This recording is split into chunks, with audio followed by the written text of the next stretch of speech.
जिस आदेश में अगर आपने सेवा लिया और महाराज जी के आदेश में आपने सेवा दिया, उस सेवा का पूरा पूरा लाभ आपको है। अगर हम आप सत्संग में आने के बाद नहीं सुधर पाए, नहीं समझ पाए, तो सेवा हम आप अगर करते भी रहें, उसका लाभ हमको आपको नहीं मिलेगा। सेवा सद्गुरु को वही प्यारी होती है जो उनके आदेश में किया जाए।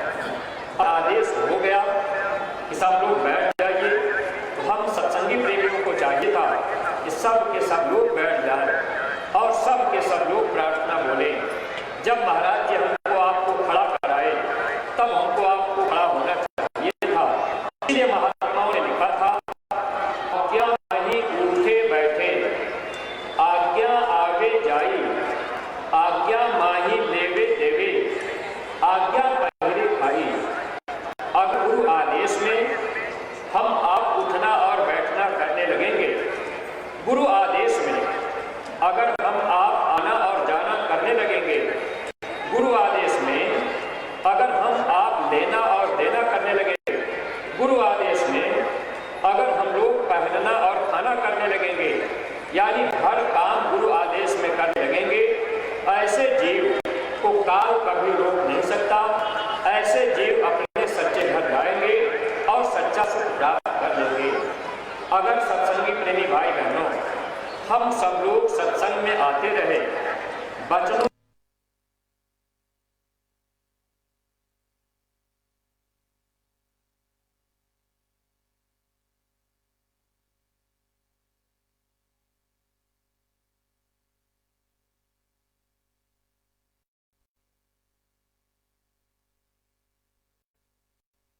जो आपके इसी आश्रम के अगल बगल मथुरा में भी बहुत से लोग रहते हैं, बहुत से लोग इसी रास्ते से आते जाते हैं, लेकिन सत्संग का वचन उनको अच्छा नहीं लग पाता।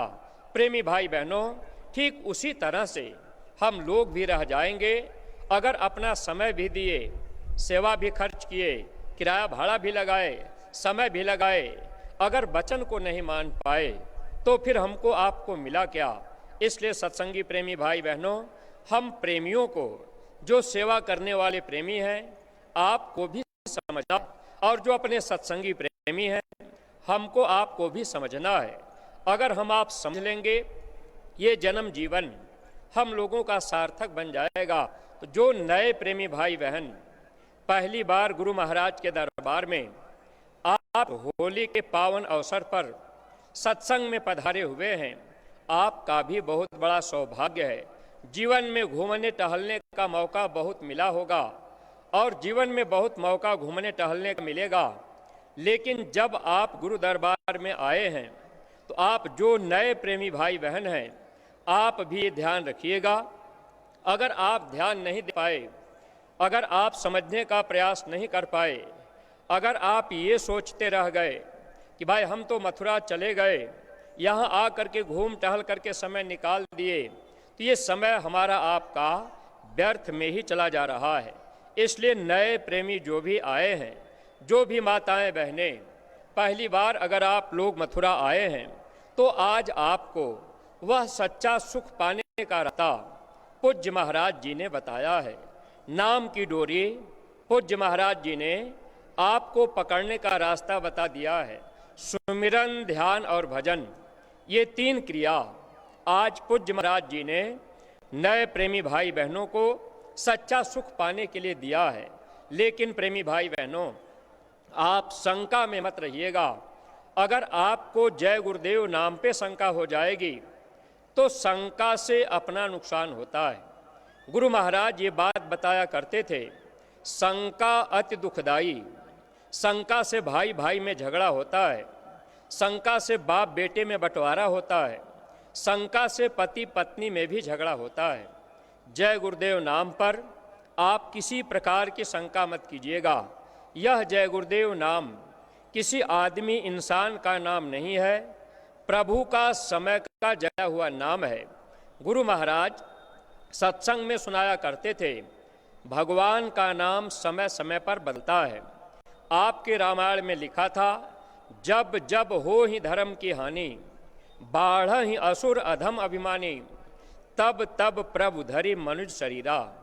जब जब इस धरती पर धर्म का लोप होता है, मानव के अंदर से मानवता चली जाती है, इंसान इंसानियत को छोड़कर जब हैवानियत के रास्ते पर चलने लगते हैं, लोगों का खान पान बिगड़ जाता है, नज़रों में माँ बहन बहू बेटी की पहचान खत्म हो जाती है, ऐसे समय में ज़्यादातर लोग मांस मछली अंडा शराब खाने पीने में लग जाते हैं। अय प्रेमी भाई बहनों, ऐसे जब समय का प्रकोप हो जाता है, तब इस धरती पर कोई न कोई शक्ति आती है। जब जब वो शक्ति आती है तो शरीर और नाम बदलता रहता है।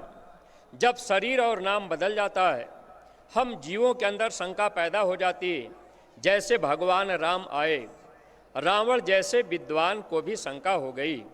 शंका में रावण ने राम की बात को नहीं माना। नुकसान कितना बड़ा हुआ, इतिहास हम सब लोग जानते हैं। ऐसे ही जब युग बदला, भगवान कृष्ण आए, तो उस समय भी लोगों को शंका हुई। शंका में दुर्योधन बात को नहीं माना, जबकि भगवान कृष्ण ने इतना कहा कि 5 गांव पांडवों को दे दो तो लड़ाई नहीं होगी। उस समय भगवान कृष्ण की बात दुर्योधन मानने के लिए तैयार नहीं हुआ। उसने कहा, सुई के नोक के बराबर हम जमीन नहीं देंगे। परिणाम क्या हुआ, आपको इतिहास मालूम है। गुरु महाराज सत्संग में कभी कभी कहते थे, त्रेता और द्वापर में जब परिवर्तन हुआ तो उसमें समय लगा। द्वापर में 18 दिन का समय लगा, लेकिन इस कलयुग में जब परिवर्तन होगा तो 18 मिनट का समय नहीं लगेगा। आप रात में सोए रहेंगे, सुबह जगेंगे तो लाश पे लाश दिखाई देगी, उठाने वाले लोग नहीं मिलेंगे। प्रेमी भाई बहनों, संत वचन पलटे नहीं, पलट जाए ब्रह्मांड। महात्मा के कोई वचन मिथ्या नहीं जाते। महात्मा हम जीवों को सचेत करते हैं। सत्संग के माध्यम से महात्मा हम जीवों को अपने वचनों को बताने का प्रयास करते हैं। इसीलिए गुरु महाराज अथक परिश्रम अंतिम समय तक किए।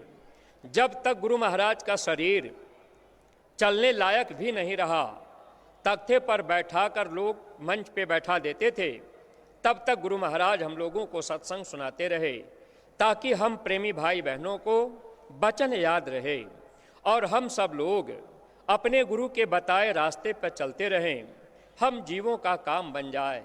सत्संगी प्रेमी भाई बहनों, गुरु महाराज के निज धाम जाने के बाद पूज्य महाराज जी निरंतर हम प्रेमियों को गुरु महाराज के वचनों पर चलने के लिए प्रेरित करते जा रहे। अगर हम लोग अब भी ध्यान नहीं देंगे तो बाद में हम लोगों को पश्चाताप करना पड़ेगा। जो भी नए प्रेमी भाई बहन आए हैं, आप जय गुरुदेव नाम पर शंका मत कीजिएगा।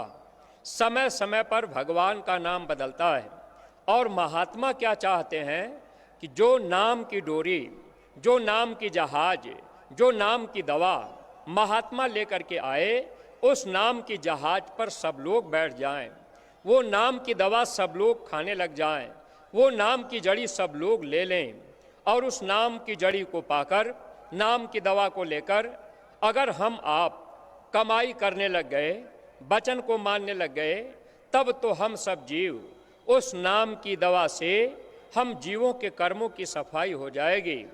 जब हम जीवों के कर्मों की सफाई हो जाएगी, तब हम सब के सब जीव काल और माया के देश से बच जाएंगे, नरकों 84 में जाने से बच जाएंगे। फिर हम सब लोग अपने सच्चे घर, सच्चे वतन चले जाएंगे, जहां हमको आपको सच्चा सुख मिल जाएगा। वरना प्रेमी भाई बहनों, इस मनुष्य शरीर में रहकर अगर हम आप ये चाह रहे कि चलो हमें महात्मा की ज़रूरत नहीं है, हमें नाम की ज़रूरत नहीं है, तो महात्माओं ने लिख दिया था, नाम बिना बेकाम है 56 भोग विलास, क्या इंद्रासन बैठनो, क्या बैकुंठ निवास। अगर हम आप किसी देवी देवता की पूजा पाठ करके अगर देवी देवता को खुश कर लिए, देवी देवता अगर खुश भी हो गए, तो ये देवी देवता हमको आपको क्या दे सकते हैं? ज़्यादा से ज़्यादा ये दुनिया का सामान दे सकते हैं। गुजरात के राजा पीपा काली देवी के पुजारी थे। राजा पीपा एक दिन पूजा कर रहे थे। राजा पीपा की पूजा से खुश होकर काली देवी सामने प्रकट हो गईं। कहने लगी, राजन बताओ तुम क्या चाहते हो। राजा पीपा कहने लगे, देवी अगर आप हमें कुछ देना चाहती, आप हमसे खुश हैं, तो आप हमको आज ऐसा वरदान दे दीजिए कि अब हमको जन्मना और मरना न पड़े, अब हमको नरकों में 84 में न जाना पड़े, अब हमको कुत्ता, सुअर, बिल्ली, घोड़ा, गधा, पेड़ पौधा, कीड़ा मकोड़ा न बनना पड़े। क्योंकि राजा पीपा को इस बात की जानकारी थी, हम आप जो भी प्रेमी भाई बहन मनुष्य शरीर में आए, हम सब लोग भी गीता रामायण को पढ़ते हैं, हम लोगों को भी जानकारी थोड़ी बहुत है कि जब ये मनुष्य शरीर हम लोगों को नहीं मिला था तो हम सब के सब जीव नरकों और 84 में पड़े रहे, पेड़ पौधा बनकर, कीड़ा मकोड़ा बनकर, कुत्ता, सुअर, बिल्ली, घोड़ा, गधा बनकर, ऐसे 84 लाख योनियों में हम सब लोग दुख भोगते रहे। 84 लाख योनियों में भटकने के बाद एक बार ये मानव जन्म का मौका मिल गया और इसी शरीर को पाने के लिए देवी देवता भी तरसते रहते हैं। वो भी चाहते हैं कि एक बार हमको मानव जन्म मिल जाए। मानव जन्म मिलने के बाद अगर हम आप केवल ये सोचते रह गए, हम घर मकान बना लें, हम जमीन लिखा लें, हम बेटी बेटा पैदा कर लें, हमारे पास दुनिया का सब सामान हो जाए, तो अय प्रेमी भाई बहनों, फिर हम सब लोग अपने विवेक का प्रयोग नहीं कर पाए। ये धन दौलत रुपया पैसा, ये घर मकान दुकान जमीन, ये नातेदार रिश्तेदार सगे संबंधी जाति बिरादरी के लोग आज नहीं तो कल छूट जाएंगे। इस बात को हम सब लोग जानते हैं। राजा पीपा को जानकारी थी कि अगर हम दुनिया का सामान मांग लेंगे तो जब ये मेरा शरीर फिर छूटेगा तो हमको फिर नरकों में 84 में जाना पड़ेगा, अब वहाँ कुत्ता, सुअर, बिल्ली, घोड़ा, गधा बनना पड़ेगा। राजा पीपा काली देवी से कहने लगे, देवी अगर आप मेरी पूजा से खुश हैं तो अब हमको आप ऐसा वरदान दीजिए, हमको जन्मना और मरना न पड़े, कुत्ता, सुअर, बिल्ली, घोड़ा, गधा न बनना पड़े, नरकों में 84 में न जाना पड़े। देवी कुछ देर के लिए चुप हो गईं। कहने लगी, राजन अगर तुम हमसे कुछ चाहते हो तो ये धन दौलत रुपया पैसा बेटी बेटा दुनिया का सामान मांग लो, हम तुझे दे देंगे, लेकिन जन्म मरण की पीड़ा से, नरकों 84 की पीड़ा से हम तुझे बचा लें, ये मेरे बस की चीज़ नहीं है। इसके लिए तुझे सद्गुरु के पास जाना होगा। अप्रेमी भाई बहनों, अगर हम सब लोग गीता रामायण को पढ़कर, अगर हम आप वेदों को पढ़कर, शास्त्रों को पढ़कर अगर समझने का प्रयास किए होते, भागवत सुन करके अगर हम आप थोड़ा समझने का प्रयास किए होते, तो इस मानव जीवन में सच्चे सद्गुरु की तलाश सबके सब लोग करते। लेकिन प्रेमी भाई बहनों, ये तो हम आप सौभाग्यशाली हैं कि ऐसे स्थान पर हम आप आ गए, ऐसे सद्गुरु हमको आपको मिल गए और सद्गुरु ने नाम की दौलत हमको आपको दे दी। चाहे हम आप कितना भी पाप कर्म किए, चाहे चोरी करके आए, बेईमानी करके आए, धोखा दे करके आए, जीव हिंसा करके आए, मांस मछली अंडा शराब का सेवन करके आए, हम आप महात्मा के सामने आए, महात्मा हम लोगों की झोली में नाम की दौलत को डाल दिए। हम लोगों की बुराइयों की तरफ महात्मा ध्यान नहीं दिए। महात्मा कभी भी जीवों की बुराइयों की तरफ ध्यान नहीं देते, क्योंकि हम आप इस देश में, अज्ञानता के देश में, जिह्वा के स्वाद में हम सब लोग गुनाहें करते रहते हैं। लेकिन जब महात्मा मिल जाते हैं, सत्संग मिल जाता है, सत्संग के द्वारा धीरे धीरे जानकारी होने लगती है कि ये बुरा कर्म है, यह कर्म हमको नहीं करना है। मांस मछली अंडा शराब खाना पीना ये बुरा कर्म है, पर नारी को बुरी निगाह से देखना ये बुरा कर्म है। जब सत्संग में हम आप आते जाते रहेंगे, सत्संग के वचनों को सुनते रहेंगे, अच्छे बुरे कर्मों की जानकारी हो जाएगी। धीरे धीरे हम आप सद्गुरु से प्रार्थना करेंगे कि हे मालिक, आप मुझे बुरे कर्मों से बचा लीजिए। जब बुरे कर्म हमारे आपके खत्म होंगे और हम आप अच्छे कर्मों से भी बचने लगेंगे। अच्छा और बुरा दोनों कर्म जब हमारा आपका खत्म होगा, तब ये जीव अपने सच्चे घर जा सकता है। इसी कर्म को हटाने के लिए महात्मा हम जीवों को बराबर कोई न कोई आदेश निरंतर करते रहते हैं। अगर प्रेमी भाई बहनों हम सब लोग महात्मा की बातों को नहीं समझेंगे तो नुकसान अपना होगा। तो राजा पीपा काली देवी से कहने लगे, देवी हमें धन दौलत रुपया पैसा नहीं चाहिए, हमें बेटी बेटा दुनिया का साजो सामान नहीं चाहिए, हमें तो बस ये चाहिए कि अब हमको कुत्ता सुअर बिल्ली घोड़ा गधा न बनना पड़े। आज हम आप जो भी प्रेमी मनुष्य शरीर में आए, अगर किसी मूर्ख आदमी से भी पूछा जाए कि भाई क्या अगले जन्म में आप कुत्ता बनना चाहते हैं, आप सुअर बनना चाहते हैं, आप घोड़ा गधा बनना चाहते हैं, तो हर आदमी कहेगा कि भाई अगर सुअर बनेंगे तो वहाँ टट्टी बिष्ठा खाना होगा, तो हम सुअर क्यों बने। लेकिन इससे हम आप बचेंगे कैसे? बचने का तो एक ही उपाय है कि जब मानव जीवन में सद्गुरु मिल जाएंगे, सद्गुरु की बात हम आप मानेंगे, उनके कहने में हम आप चलेंगे, तो हमारे आपके द्वारा जो भी जाने अनजाने में अच्छे बुरे कर्म हो गए, महात्मा उसको माफ कर देते हैं। जब कर्मों की माफी हो जाएगी तब हम सब जीव नरकों और 84 से बच जाएंगे। इसीलिए महात्माओं ने कहा था कि हे इंसान, आप इस मानव जीवन को पाकर गुरु की भक्ति करना, भक्ति करो तो गुरु की करना।